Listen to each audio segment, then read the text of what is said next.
just pulled up on my newest property that we picked up right outside of Fayetteville, North Carolina.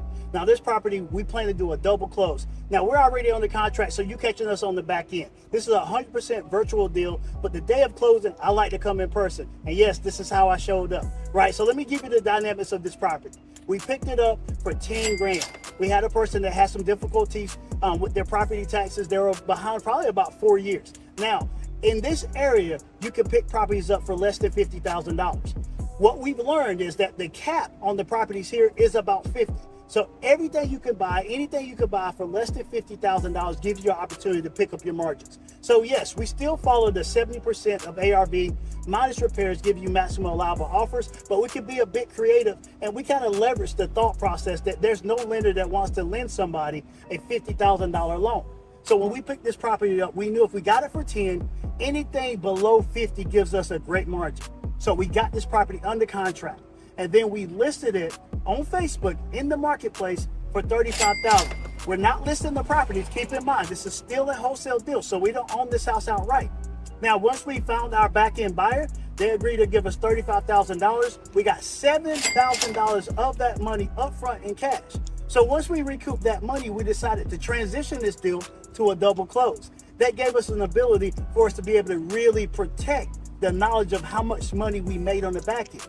We're talking about a $25,000 profit margin on a property that we picked up for 10 grand, and we used the $7,000 non-refundable to pay for the upfront purchase of this property. Now that's what you call a deal. I'm going to show you the next steps when we get to the attorney's office and we finally get our check. All right, here's another one. Double close wholesale deals, right? We know there's two types of wholesale deals, all right? You could do an assignment or you could do a double close. All right, so in a double close, you take an A to C transaction, right, which would be an assignment, and make it an A to B and then a B to C transaction. All right, so in a normal assignment, it's an A to B transaction actually becomes an A to C transaction, you being person B.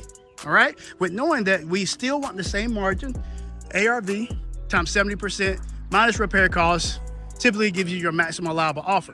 With a house like this, we're only picking it up for $10,000, so we don't need those crazy margins. So when we pick it up, we get it under contract for something close to 70% of ARV. This offer that I made first, and I like with these houses, these smaller houses in these types of neighborhoods, I like to start with tax value. The tax value in this house was $18,000. We got it under contract for 10. We found our back-end buyer for $35,000, all right?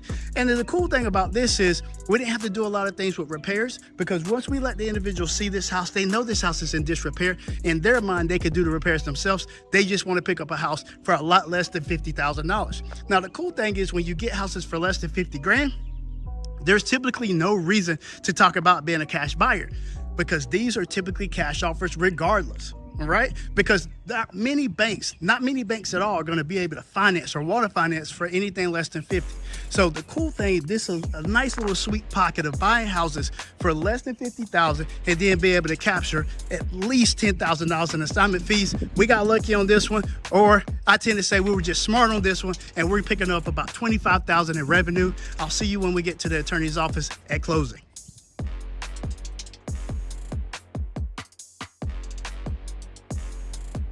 Just pulled up and we're right outside of the little small town and right outside of Fayetteville. We're actually closing in Fayetteville. So we're about to go get this check, sign our closing disclosure, and hopefully get the deed recorded today. Keep two things in mind. They're gonna ask you how you want your funds. I always tell people, you either want your funds in a certified check or a wire, whichever one is faster. So let's go get paid.